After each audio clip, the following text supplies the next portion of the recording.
Again, season 2 was the main course. One Last Kill was the thing that makes you realize the chef has been holding back especially on the adult side. This dropped Tuesday on Disney Plus. It's a 45-minute special presentation, which they're going back to doing the special presentations, which I like. And it was not messing around. Frank Castle's living off the grid, haunted, alone. This is all set concurrent with what's going on in Born Against season 2 and why he wasn't there. And it shows what he was doing. He was finishing off crime bosses that were involved in the murder of his family because Punisher, right? Now, this was really the question going into this series and I saw this a lot, and I think you did too, Jay. And I'll be curious to know. A lot of people are like, they're gonna dial down Punisher. They're gonna make it less violent. Disney's Disney's weak. Did you hear that whining on the internet too? I did, yeah. Yeah. That was not a problem. That was not a problem at all. But before we, a lot of people were worried they were going to sand the edges off. They did not. The pen scene, and for those that have watched it, you know what I'm talking about. For those that haven't, oh my God, the pen scene. Wait till you get there. Okay. It goes on way longer than you think it will. Just this one scene. And it's brutal in the best possible way. This is hard R action, unlike anything Marvel's done since they took everything back. Here's one of the things that really impressed me, and I want to be specific about this. I am a combat veteran. I've seen a lot of movies try to depict PTSD, and most of them do it really, really, really poorly. One Last Kill does it better. Frank's psychological state at the start of the special, the hallucinations, the isolation, the drinking, and you see him, he's like in this, like, I'm working out and then I'm hammering down a half gallon of cheap whiskey and then I'm immediately yerping it into a bucket. Like there's a sequence there at the beginning that really it feels like an honest portrayal. It's not comfortable to watch. It's not supposed to be, and that was exactly the way that they did it. The final kind of like long fight scene,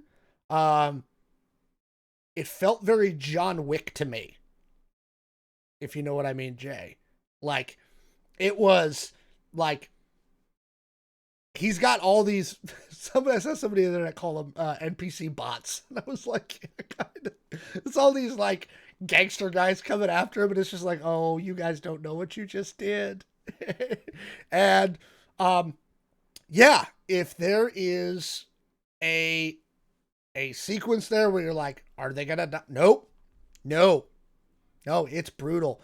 It is a solid like 15-20 minutes of just pure Frank just being Frank, right? It is what the Punisher's supposed to be. And then the other question coming out of it was, obviously we know because we've seen the trailer for Spider-Man Brand New Day, so we know Frank is there. He's got the costume on, right? He's back to the skull, right? How are we getting there? We get, I think, a little bit of that. We see the moment, which is kind of, there's like a mini time jump, where Frank puts the skull back on the minute he becomes Punisher again, right? Not just Frank Castle messing people up. And that's matters. Bernthal filmed the scenes for Brand New Day immediately after he shot this. So he went from shooting this to shooting Brand New Day. So the director, One Last Kill, said the whole point was to show what psychological state is when you meet him in that movie. There's also a point at the end that, again, just so wonderful, where he gets something back from the very beginning of the episode. It was just firmly solid. I know there were some people talking about the sound mix and some errors with some of the CGI.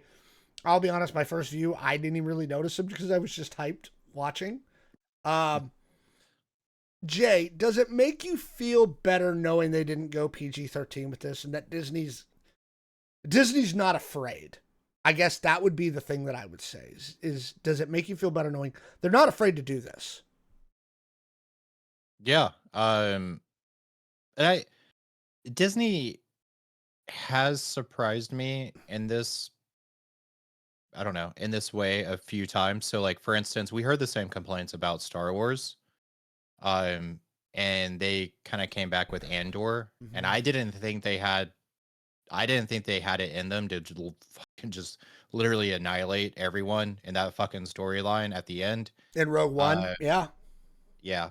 Or sorry, not Andor, yeah, Rogue One.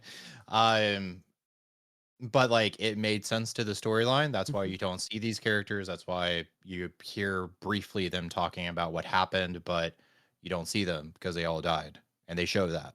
So, yeah, Disney's not afraid. I think it's whatever like gives the little mouse more cheese at the end of the day, they're going to do it. Yeah. Um. Again, I can't extol enough how much Daredevil Born or Punisher One Last Kill was worth it. Um. I actually went back and watched the Brand New Day trailer again after, because I was like, can I in my mind connect this right? And I'm like, yeah, Frank is killing people and chasing people down with a grenade launcher, right? And Spider-Man's like, stop that, stop killing everyone, go home, Frank. Like, yeah, all right, this all makes sense. I also like, and again, we're kind of there. And there's some complaints to be made, and I talked about it in the other Daredevil video that I did last week. Go check that out on YouTube. There's definitely some complaints about how they're interweaving all this stuff. You know, like where the fuck is Spider-Man during the events of Born Again Season 2? I get that. But I do think that there are elements that they are weaving together better than they used to. I think they're getting a better sense of how to connect the TV shows to the movies, right? And so I think that's going to work better. Um,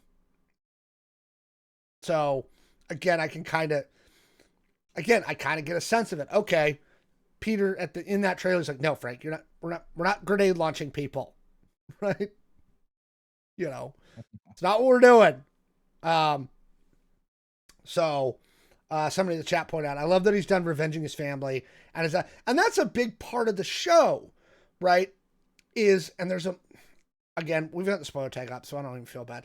There's a spot in the middle of the episode where he's done, right? He's killed all the people that have revenged his family, and he goes to his family, their grave, and he's about to kill himself, right? Because he's like, I'm done. I'm tired. I'm done. I did what I was gonna do, but I'm just exhausted now. Um, Suffice to say, obviously, he doesn't do that. Cool. And again, this is really him finding that second piece where he's in the action sequence and then goes out and saves people. That's really where he's like, oh, I can do this for more reasons than just killing people for my family, right? This is where he becomes that extra thing. And so I really like that. Anyway, did you guys watch Punisher One Last Kill? Did you like it? What did you think about it? Put it in the comments down below.